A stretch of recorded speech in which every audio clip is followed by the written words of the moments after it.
But how'd you get the exclusive? Because they wasn't just passing them exclusives out to anybody. Like dudes that was in the studio with them was sneaking it off to me, passing it off to me. You paid them? I ain't saying no names, huh? Yeah, I would pay them sometimes, and then sometimes I might be messing with a female that know one of them, and would give me the music for free. She'd be like, "Oh, here go a Nas song. Oh, here go a such and such song. Oh, here I stole this out of this car. Here, take this." Next thing you know, I got the whole album. So what was up with the Live from Central Bookings mix? With 50, When did that come? Way after 2003. That's when I started like taking off. That's when the CDs was out, and my name started taking off crazy. How did that come together? With the CDs, with the whole thing, with 50 or with the 50, yeah. I think 50 called Fendi and said he's locked up. Blah, blah, blah. He was like, "Yo," we said, "All right, we're gonna go get a tape recorder that you hook up to the phone, and we're gonna record everything." So we ran out to I think Radio Shack and bought one of them old school tabletop recorders. We hooked it up to the phone and everything. He called, and we just started talking. We recorded the whole conversation, chopped it up, and I put the mixtape out. But did he know y'all recording it, right? Yeah. Okay. Yeah. What was he locked up for at that time? For I think some guns, and some bulletproof vests. And this was probably like about a month before they was about to come out with the album. The album, right? Yeah. It was about to drop. Yeah, the whole G Unit. They got pulled over. I think coming from Coco Cabana. Yeah, but not Get Rich or Die Trying. The first album. Yeah.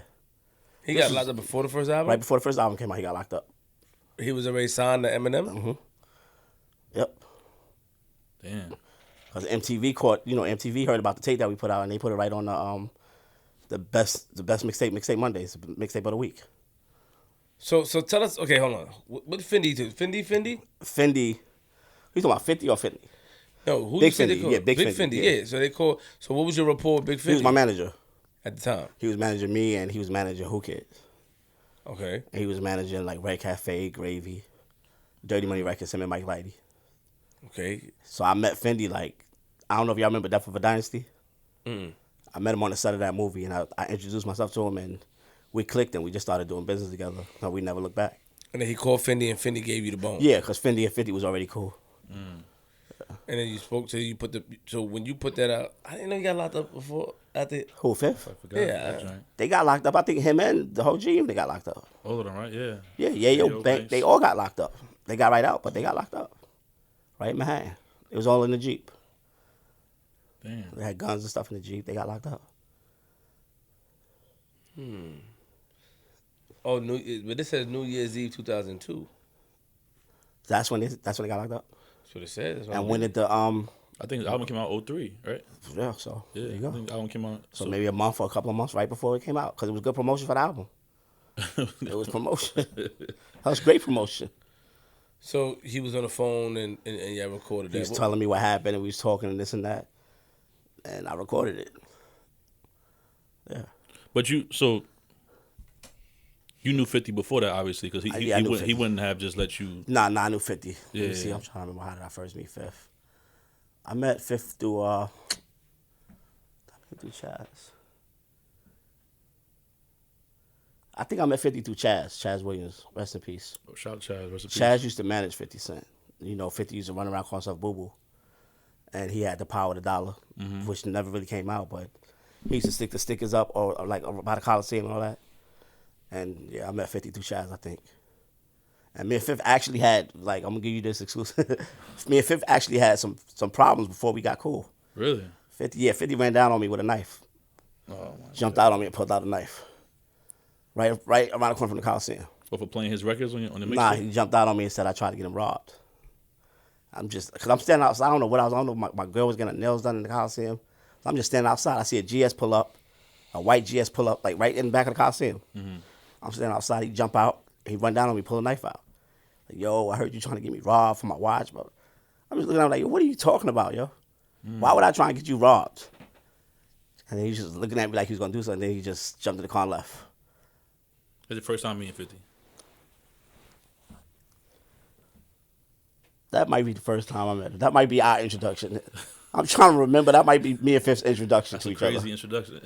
That might be me and Fifth's introduction. I mean, you was a good guy, so how did you get? Why would he think you tried to get him robbed? So you was setting niggas up now. Nah, yo, Flip for real.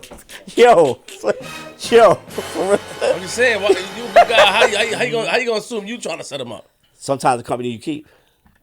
You was around some people that wanted. Okay. I was around a lot of street people, a lot of street dudes. Got it. And maybe somebody just threw it in his ear, like yo, or maybe he just did it just so I could start fucking with him. You know, because after that we got cool. So what happened after that? Honestly, you know, I was with Webb and everybody. Me and Webb's cousin, we ran down on his block that same night. I had a CLK and a Lexus. So Webb drove my Lex. I drove the CLK. We went to God Brewer 134. We jumped out. Mm-hmm. And Webb and Fifth put him to the side. They talked. And Fifth said, nah, it's good. It's a misunderstanding. So Webb was like, all right, yo, we about to do a mixtape. Come to the studio. He's like, all right. Came to the studio, did a freestyle for me. That's crazy. And that's the first freestyle he did for me. And on the freestyle, he said, I'm introducing Tony Yayo. He introduced Yayo. And on the freestyle, he did Sticky Fingers. Yeah. So you was hanging around. You know, I have to. I got to be mindful, man, out of respect for some people, but. No, hold on. Let's rewind that a little bit. I might have said that wrong. He didn't diss Sticky Fingers. Do y'all remember Sticky Fingers had some kind of boxing match or something? Somebody knocked him out? The MTV thing? Something like that, years right? ago. He did Sticky MTV, Fingers had a fight, and he got knocked out. Who did he fight? He dissed Ja Rule. He told Ja, I give you the Sticky Fingers beatdown or something like that. That's what he said on the mixtape. He didn't diss Sticky. He dissed Ja. Okay. This is kind of confusing now. Yeah, now we had a crossroad. Yeah, he didn't diss Sticky. He dissed Ja. No, hold on, don't speed it up. You know, Webb at the time, and then was Webb was managing me at the time. You know, Webb. That's nice. Webb. Yeah, shout out to my family. But you know, Webb was cool with Preem at the time. Yes. Yeah. So how does that correlate? Was 50 and them not getting along at the time? How does this whole thing correlate? Back then, I didn't really have all the answers. Got it. But as time went on, I started to learn that all sides wasn't good with everybody. Like, this person might be cool with this person, that person might not like that person. So it was like conflict of interest. Got you. Because in all reality, I was supposed to be 50's DJ. 50 told me, he pulled me to the side at Def Jam and said, yo, you're going to be my DJ. Shot Money said, yo, you're going to be the DJ. When it was all said and done, they took Who Kid with them. Why? And he was like, well, you know, we pick Who Kid. And Who Kid is my cousin, which is Shot Money's cousin. Mm-hmm. He was like, yo, we wanted UC, but we're going to go with Who Kid. I was like, all right. Was he in a relationship with Webb and him? That might have caused that? I don't want to really, you know, like I said, sometimes it's maybe the company you keep or conflict of interest. Did you watch it? You know I know a lot of things, right? You know I know a lot of things, yeah? So let's go. So, you know, shout out to Skane and stuff. So shout out to Skane. You know, we interviewed Skane. Yeah, I seen it. I seen it. Okay, That was a good cool. interview, man. Yeah, thank you very much. One of my favorite ones. Yeah, definitely a good one. Yeah, because he doesn't really talk like that. Mm-hmm. But you know that they tried to attempt to sign 50, yes? You know, Clue and them. See, I didn't know that. I heard Skane say that. Yeah, oh, you didn't know? When that happened, I didn't know. I didn't know that until Skane said it on your interview. But you know what's confusing me a little bit? You and Clue had beef. Right. So I'm confused. And me and Skane paraphrased out of respect for people, and I'm going to give you that respect as well, but you had beef with some people got hurt. So I'm confused of how Webb was your manager and then good with Skane. That correlation is not making sense to me. Because I don't know if we speed in the clock, because it's so much shit that didn't happen, man. Oh, wait, so the beef but the time, the time frame is not. We're not. The timing of how we were talking right now, it's like we're going from here to here to here. When me and Clue was beefing, I didn't know who Webb was. You get it? So you skipped that part. Well, you didn't ask me that. No. And that's my but that's my problem with you, because you see you're talking, right? And I'm going by what I'm going. No. You let's keep it real. Let's keep it real. You, like everybody else, not everybody else, but everybody that's close to the situation, you guys speak, and shout out to Nitty, shout out to Webb, and they give the blessings because I'm family. But we also got to be careful. I get the warnings as well. Me personally, I mean, grown men, you guys gotta understand it. Not wanting, right, your flip. We all men. We try and be respectful with each other. Yeah, we try to be respectful. So let me keep that respect there, but it doesn't work like that. Because you're talking and you're going like this. Shh, no. Slow down, Jetsons. Okay, I'm slow down, but I'm trying to just follow your lead. Because I'm following your lead, Flip. Me and Skane touched on it, and I don't want to say no names. The beef with you and Clue left some people in some peculiar situations. From Cutmaster C and DJ Clue, it got a little sticky at one point. Right, that's a fact. It did, and can you just touch on what happened? Not to get too much. Like how did it start? Yeah. Mm-hmm. All right, let me see how we gonna put this. Okay, so like I said, I started making the tapes and started putting the exclusives out. So I was kind of like, I was on his heels. He was running the streets, but I was on his heels. So I got an exclusive, and I sent the tape to Wendy Williams, and I bought her a bottle, and she shouted me out on the radio. And she said, you know how Wendy is. She said, sorry, DJ Clue, I'm putting your tape down now because I got Cutmaster C's tape and it's hot. And that's what set it off. I recorded that, and I put it on the next following tape, and that's what set it off. And she also said that same day, she said, Wendy was like the hottest on the radio. She was like, if anybody knows Cutmaster C, tell him to call me. I want to talk to him. So that's what really started. Like, after that, my name went crazy. So you sparked it. I sparked it? Yeah, get him, G. G. I'm just saying. Get it, yeah. I sparked it. I sparked it because I recorded that? No, you recorded it and you used it. Yeah. Yeah. It's a tactic. That right. Mixtapes over the years, mixtapes and beef and all that, it all goes together. It gets you hot. That's how 50 got hot, from beefing with everybody. So you But I never did that to start a beef. Right, of course. It's just controversy. But what confuses controversy sells. That's a fact. What confuses me? I didn't do that to let's start a real beef in the streets. No, of course not. That wasn't my intentions. I get it. Go ahead, Flip. Yeah, you try to talk. Go ahead, Flip. What confuses me is that how do you go from being a good kid to you good, and then now you're in a street and getting involved in street situations? What happens is sometimes as a company you keep, the more and more you be around people, sometimes you become them or you become like them. You never become dumb, but just being around certain people and just all that, the way you grew up as a kid is out the door, out the window. And you choose to keep their names anonymous, yes? Of course. Just making sure, you don't want to give us any hints of who you was around. I'm not going to do that. I know who you was around. No, everybody knows who I was around. But you just want to keep it respectful. So I'm saying, I'm respecting you. Yeah. You sure? You sure? Would it be a bad thing to say this person's name? But I would, honestly, it's not just those people that I was around. I was around a lot of street niggas. This particular one from Queens, would it be bad to say his name? See, now I'm getting confused because you're saying one. So I'm trying to understand you. Of course you are. I'm gonna respect this that. particular one. These particular groups. It would be bad to show them love, like and good to notice how they were influential in your life at one point. Is that you can bad? say their names because we're not saying about what they were doing or not. We can just throw their names out there without. Yeah, go ahead. Webb and Nitty, my managers. Mm-hmm.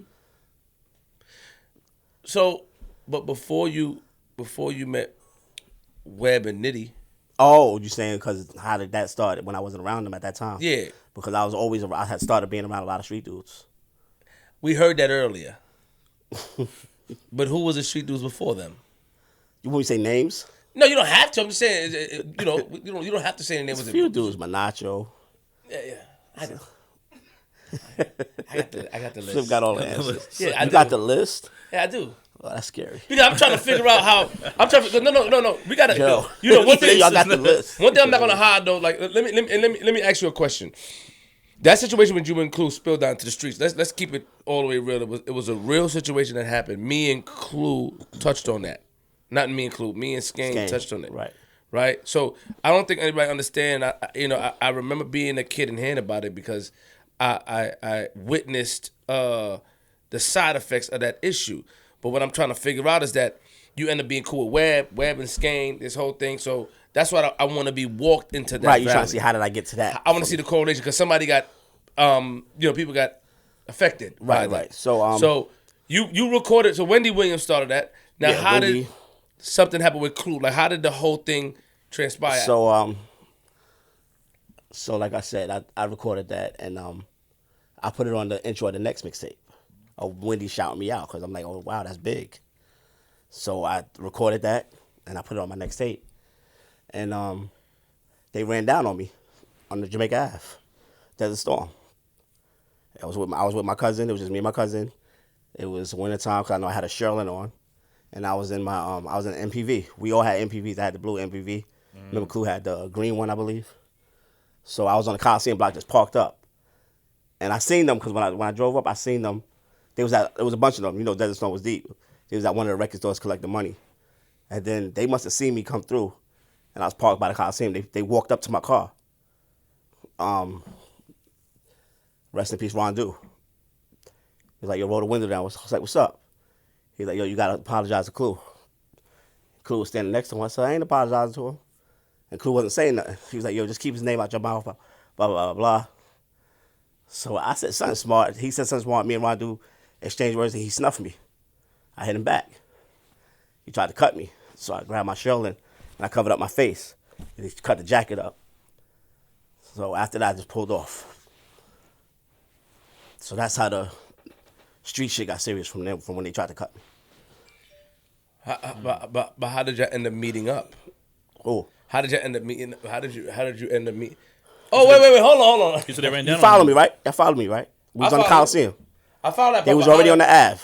The street stuff. How did the second street stuff happen? The big street stuff. The shootout and all that. That stuff you talking about? Yeah, that's the one. That probably happened maybe that same night or the next night. Oh. They tried to cut me. So a shootout ensued. Yeah. And then now this ensued between, and then how did this squash? All right, so like I said, I started hanging around a lot of gangsters and street niggas, but it doesn't mean everybody had a mind on they how you say it, everybody wasn't thinkers. So I had a lot of knuckleheads around me too that was just with the shit. So long story short, they was like, nah, they violated, we gotta go see him. So it just so happened to be, I already knew where they stayed at. I already knew the whole area. I knew that because my grandmother stayed right down the block. So long story short, we came through the block. I think it was his birthday. It was Clue's birthday. They was about to go to the club or whatever, and I think we came through the block. We busted a U-turn, and I'm trying to see who. I think that their side started shooting first. They started shooting, and then we started shooting back. Like, my man jumped out the MPV. It's just like, yo, pull over. The door slid open. Everybody just jumped out my truck and just started shooting. And shots was just being exchanged. And we pulled off. And I was just driving so fast, I actually caught a flat tire. Somewhere, like, by Hempstead, somewhere. We had to get the truck towed, and that was it from that night. Did it continue? But it continued.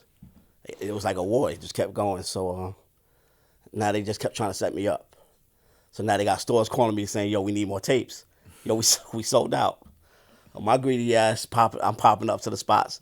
I got rid of the MPV because it was hot, so I got rid of it now. So I can't drive this no more. I went and got an Acura Legend.